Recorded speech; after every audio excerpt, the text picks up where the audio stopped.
Indian മാർക്കറ്റിൽ ഇന്ന് നമ്മൾ കണ്ടത് ഒരു ഗംഭീര മുന്നേറ്റമാണ് അല്ലേ? പക്ഷെ എല്ലാവരുടെയും മനസ്സിലുള്ള ചോദ്യം ഇതാണ്: ഈ കുതിപ്പ് തുടരുമോ അതോ ഇതൊരു കെണിയിലേക്കുള്ള പോക്കാണോ?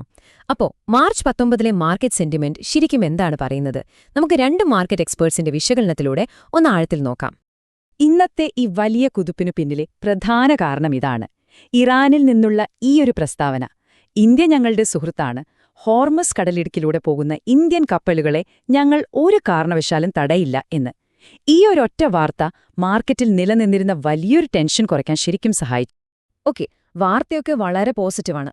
പക്ഷേ അതുകൊണ്ട് മാത്രം ഈ റാലി അങ്ങ് തുടർന്നു പോകുമോ? അവിടെയാണ് മാർക്കറ്റ് ചാർട്ടുകൾ നമുക്ക് വേറൊരു കഥ പറഞ്ഞുതരുന്നത്. അപ്പോൾ എക്സ്പേർട്ട് ശരിക്കും എന്തിലാണ് ശ്രദ്ധ കേന്ദ്രീകരിക്കുന്നത്? നമുക്കതൊന്ന് ഡീറ്റെയിൽ ആയിട്ട് നോക്കാം. ശരി, ആദ്യം തന്നെ നമുക്ക് നിഫ്റ്റിയിലേക്ക് വരാം. നാളത്തെ ട്രേഡിംഗ് സെഷനിൽ ഏതൊക്കെ ലെവലുകളാണ് നമ്മൾ കണ്ണുവെക്കേണ്ടതെന്ന് നോക്കാം. ഇവിടെ നോക്കൂ, രണ്ട് അനലിസ്റ്റുകളുടെയും ലെവലുകൾ നമ്മൾ ഒരുമിച്ച് വെച്ചിരിക്കുകയാണ്. ഇതിലൊരു കാര്യം വളരെ വ്യക്തമാണ് അല്ലേ? 23,600 എന്ന ലെവൽ ഒരു സ്ട്രോങ് സപ്പോർട്ട് ആയിരിക്കും എന്ന കാര്യത്തിൽ രണ്ടുപേർക്കും ഏതാണ്ട് ഒരേ അഭിപ്രായമാണ്.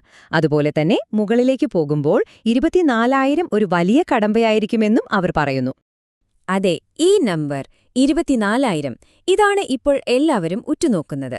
രണ്ട് അനലിസ്റ്റുകളും അടിവരയിട്ട് പറയുന്ന ഒരു കാര്യമുണ്ട്: ഇനിയുള്ള ഏറ്റവും വലിയ യുദ്ധം നടക്കാൻ പോകുന്നത് ഈ ലെവലിലായിരിക്കും. മാർക്കറ്റ് ഇവിടുന്ന് മുകളിലേക്കോ അതോ താഴേക്കോ എന്ന് തീരുമാനിക്കുന്ന ഒരു മാന്ത്രിക സംഖ്യ. അതായത് നിഫ്റ്റി 24,000 ക്രോസ് ചെയ്തു എന്ന് കേട്ടാൽ മാത്രം പോരാ, അതിനു മുകളിൽ പിടിച്ചു നിൽക്കാൻ പറ്റണം. അങ്ങനെ സംഭവിച്ചാൽ അത് വെറുമൊരു കണക്കല്ല, അതൊരു വലിയ സൈക്കോളജിക്കൽ വിജയമാണ്. മാർക്കറ്റിന്റെ ട്രെൻഡ് ശരിക്കും ബുള്ളിഷായി മാറുന്നു എന്നതിന്റെ ആദ്യത്തെ ശക്തമായ സൂചനയായിരിക്കുമത്. ഓക്കെ, നിഫ്റ്റിയുടെ കാര്യം നമ്മൾ കണ്ടു. ഇനി നമുക്ക് ബാങ്ക് നിഫ്റ്റിയിലേക്കും സെൻസെക്സിലേക്കും വരാം. അപ്പോഴാണ് മാർക്കറ്റിന്റെ മൊത്തത്തിലുള്ള ചിത്രം വ്യക്തമാവുക. ബാങ്ക് നിഫ്റ്റിയുടെ കഥയും ഏകദേശം ഇതുപോലെ തന്നെയാണ്. ഒരു റിക്കവറി മോഡിലാണിപ്പോൾ ഉള്ളത്. പക്ഷേ ആ റിക്കവറി ഒരു യഥാർത്ഥ ബുള്ളിഷ് ട്രെൻഡായി മാറണമെങ്കിൽ ഒരു പ്രധാന ലെവൽ മറികടക്കേണ്ടതുണ്ട്. അത് 56,200 ആണ്. അതൊരു വലിയ ഹേർഡിൽ തന്നെയാണ്. ഇനി നമുക്ക് സെൻസെക്സിലേക്ക് വരാം. നാളെ അതിന്റെ വീക്ക്ലി എക്സ്പയറിയാണല്ലോ. അവിടെ ഈ ഒരു നമ്പർ 1.34, അതായത് പുട്ട് കോൾ റേഷ്യോ, വളരെ ഇൻട്രസ്റ്റിംഗ് ആയൊരു സിഗ്നലാണ് തരുന്നത്. എന്താണിതിന്റെ അർത്ഥം? സിമ്പിളായി പറഞ്ഞാൽ PCR 1ൽ കൂടുതലാണെങ്കിൽ അതൊരു ബൈ സിഗ്നലാണ്, മാർക്കറ്റ് പോസിറ്റീവാണെന്ന്. പക്ഷേ അത് 1.34 വരെ എത്തുമ്പോൾ ചെറിയൊരു അപകട സൂചന കൂടിയുണ്ട്. മാർക്കറ്റിലെ ആവേശം അല്പം കൂടിപ്പോയി, അതായത് ഓവർ ബോട്ടായി എന്ന്. അതുകൊണ്ട് എപ്പോൾ വേണമെങ്കിലും ഒരു ചെറിയ പ്രോഫിറ്റ് ബുക്കിങ്ങോ അല്ലെങ്കിൽ ഒരു തിരുത്തലോ വരാനുള്ള സാധ്യത തള്ളിക്കളയാൻ പറ്റില്ല.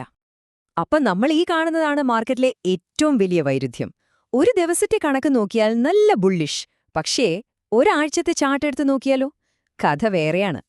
ഇതിനെ മാർക്കറ്റിന്റെ ഒരു ഇരട്ട വ്യക്തിത്വം എന്ന് തന്നെ പറയാം. നോക്കൂ, 1-2 ദിവസത്തെ കാര്യം നോക്കുമ്പോൾ മാർക്കറ്റ് ഫുൾ പോസിറ്റീവാണ്, നല്ല റിക്കവറി കാണിക്കുന്നുണ്ട്. എന്നാൽ ലോങ് ടേം, അതായത് വീക്ക്ലി ചാർട്ട് നോക്കുമ്പോൾ ടെക്നിക്കലി ഇപ്പോഴും ബെയറിഷ് ട്രെൻഡിൽ തന്നെയാണ്. കാരണം ആ 24,000 പോലുള്ള വലിയ കടമ്പകൾ ഇനിയും കടക്കാനുണ്ട്. ഈയൊരു സാഹചര്യത്തിലാണ് ബുൾ ട്രാപ്പ് എന്ന കെണിക്ക് സാധ്യത കൂടുന്നത്. എന്താണ് ഈ ബുൾ ട്രാപ്പ്? മാർക്കറ്റ് താഴേക്ക് പോയിക്കൊണ്ടിരിക്കുമ്പോൾ പെട്ടെന്നൊരു വലിയ കയറ്റം കാണിക്കും. ഇത് കണ്ട് നമ്മളെപ്പോലുള്ള റീറ്റെയിൽ ട്രേഡേഴ്സ് ചാടിക്കേറി വാങ്ങും. നമ്മൾ വാങ്ങിക്കഴിഞ്ഞാൽ മാർക്കറ്റ് വീണ്ടും അതിന്റെ പഴയ താഴോട്ടുള്ള യാത്ര തുടരും. അപ്പോൾ ഇതൊരു വലിയ റിസ്ക്കാണ്, പ്രത്യേകിച്ച് ഇപ്പോഴത്തെ അവസ്ഥയിൽ.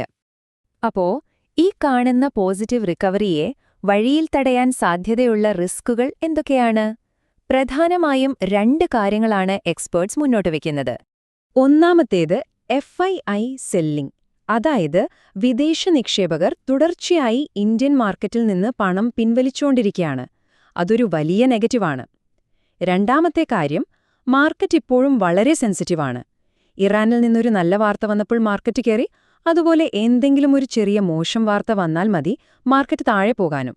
അത്രയും ദുർബലമായ ഒരു അവസ്ഥയിലാണ് മാർക്കറ്റ് നിൽക്കുന്നത്. അപ്പോ അവസാനത്തെയും ഏറ്റവും പ്രധാനപ്പെട്ടതുമായ ചോദ്യം ഇതാണ്: ഈ പരസ്പര വിരുദ്ധമായ സിഗ്നലുകൾക്കിടയിൽ ബുള്ളുകൾക്ക് ആ ഒരു ലോങ് ടേം ട്രെൻഡ് ബ്രേക്ക് ചെയ്യാൻ പറ്റുമോ, അതോ അവരറിയാതെ ഒരു കെണിയിലേക്ക് നടന്നു കയറുകയാണോ? ഇന്നത്തെ ഈ ആവേശം നാളെയും തുടരുമോ? ഇൻട്രാഡേ മൊമെന്റം നല്ല സ്ട്രോങ് ആണെങ്കിലും നമ്മളിപ്പോൾ കണ്ട റിസ്കുകളൊക്കെ ഉള്ളതുകൊണ്ട് ഓരോ ചുവടും വളരെ ശ്രദ്ധിച്ചു വെക്കേണ്ട സമയമാണിത്.